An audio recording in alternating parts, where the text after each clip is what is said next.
This is Tuesday, April the 6th. This is the beginning of Lesson 27 in American history. In Lesson 27, we're going to look at the administration of Truman and Eisenhower. In Lesson 28, we're going to look at the administration of Kennedy and Lyndon Johnson. Well, World War II was over, and one of the first acts was to round up those Nazis who had been responsible for starting the war or who had been responsible for the Holocaust. They were taken to Nuremberg, which is where the Nazi movement began, and there they were put on trial. Now, there would be prosecutors from the United States, Great Britain, and Russia. The Nazis who were accused could get their own defense if they wanted, and it would conclude when the three judges would decide guilt and innocent.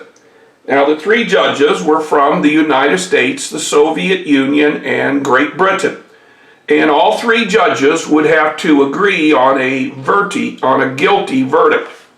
Some of the Nazis were found not guilty. Some of the Nazis were guilty and given prison sentences. A few of the Nazis were guilty, and as this poor unfortunate man, were executed. Here is a short video about the Nuremberg trials. The peace between the United States and the Soviet Union would end soon after the war. Now, as long as there was a common enemy, the Germans, the Soviets and the Americans could find peace. Now, the Americans and British became upset because the Soviets reneged on what they had talked about in Yalta. At Yalta, they said there would be free elections in the lands that they had taken over. Well, there were elections, but they were not free. Each one of them chose the communistic form of government. Truman believed that the men who were returning home from war should not receive a bonus. Now, after every single war the United States had fought in, there had always been a bonus. But this had always been a point of contention down the road. Truman proposed a GI Bill of Rights. Now, what exactly is a GI Bill of Rights? Well, the GI Bill of Rights would allow for scholarships. Any person, male or female, who served in the military could go to a college of his or her choice, and they could enroll, and as long as they made passing grades, they could continue on for a certain number of years. Usually it was 4.5 years, and then if they graduated, they didn't have to pay the money back. Now, if they didn't graduate, that was a different story. The GI Bill of Rights allowed for home loans. So once, if you were a soldier, you could purchase a home, and instead of going to the bank for a loan, you could go to the GI Bill of Rights for the loan. The GI Bill of Rights is responsible for the expansion of the middle class. The middle class that we're going to talk about in the 50s and the 60s came out of this GI Bill of Rights. The GI Bill of Rights is still with us today. Now, for those of you who are thinking about going to college but don't have the money or don't want to take on the debt, joining the military might be an option. Here's a slide about the GI Bill of Rights. As American soldiers returned home, there were no jobs. The industries that had been producing guns and war materials now had to shift to peacetime goods, and there just weren't many peacetime goods to be made early. So many of these men and women had no job. The goods that had been in short supply are now coming onto the shelf, but the price of the goods are going up dramatically. This is what we call inflation. Unions had been working for low wages throughout the war. The unions had decided that now that the war was over, they wanted more money and they went out on strike. However, Congress was now dominated by Republicans, and Republicans are going to pass the Taft-Hartley Act. Now, the Taft-Hartley Act is what we call an anti-union law. The Taft-Hartley Act is going to end closed shops. Now, a closed shop is where you have to join the union first before you apply to the job. And once you join the union, you have to pay dues. So let's say you want to be an automobile worker. Well, first thing you've got to do is join the UAW, United Automobile Workers.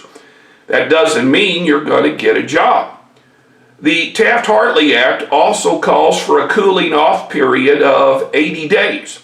So let's say that the business believes that the unions are not bargaining in good faith. Then they can go to a judge and say, we need 80 days cooling off. That puts the strike off for 80 days. Many blacks had talked to President Roosevelt about a call for civil rights. With the death of President Roosevelt, President Truman is going to issue an executive order. And the executive order calls for an integration of all federal government positions. This includes the military.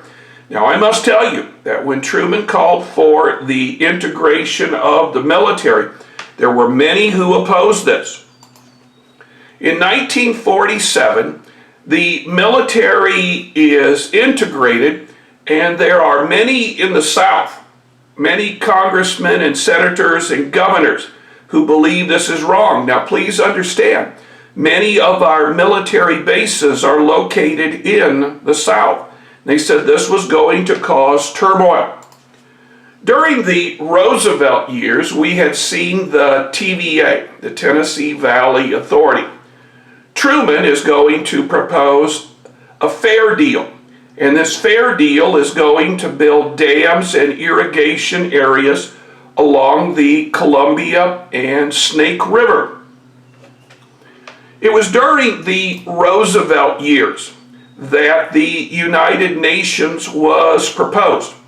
It was when Truman was president that the United Nations will form. Now, the United Nations is busted into several groups. The biggest group is called the General Assembly. Now, any nation that is recognized by the other nations as a nation can join the General Assembly. And as a member of the General Assembly, you can speak your mind, and when called upon, you can vote. Now, the military wing of the UN is called the Security Council. Now, the Security Council is composed of 11 nations, 5 of which are permanent: the Soviet Union, the United States, France, Great Britain, and China. But it's the China one that's going to cause the problems in the beginning. The United Nations is run by the Secretary General. Now, the Secretary General is picked by the General Assembly. Now, when a candidate for Secretary of General runs, every country in the General Assembly has one vote. Now, it's pretty rare that it's never happened that somebody from the United States or from Russia has ever been elected. It's always an African or a South American or somebody from South Asia. Here is a video that deals with the United Nations. With the war over in Asia, China is going to renew its civil war. Now, China had been warring with each other in the late 1920s and the early 1930s. Now, those who made up the South, who called themselves nationalists, they followed this man, Chiang Kai-shek. Those in the North, those who called themselves communists, they owed their loyalty to this man, Mao Zedong. Now, by 1947, the Civil War was coming to a conclusion, and the nationalist forces of Chiang are going to lose. They are going to leave China. They are going to go to the island of Formosa. Now, on Formosa, they are going to call the island Taiwan. Now, Chiang and the nationalists vowed that one day they would return to mainland China and they would take the power back. Well, Mao and the communists said that one day they were going to invade Taiwan and take it back. This put President Truman in a bit of a tough spot. Truman will back Chiang and refuse to allow Mao's forces to have the permanent seat in the UN. Now, this would mean that Taiwan, what we call nationalist China, is going to have a seat in the UN and is going to have a seat on the Security Council. Now, obviously, the communist countries, the Soviet Union and their bloc, are going to oppose this, but the vast majority stayed with the nationalists. Here's a video about this episode. Truman vowed that atomic energy, which had been part of the military, would be taken out of the hands of the military, and he placed it into a newly created agency called the Atomic Energy Commission. Now, it is during Truman's first term that we're going to see a monumental election and then a war quickly start in the country of Korea. That's where we'll pick it up tomorrow.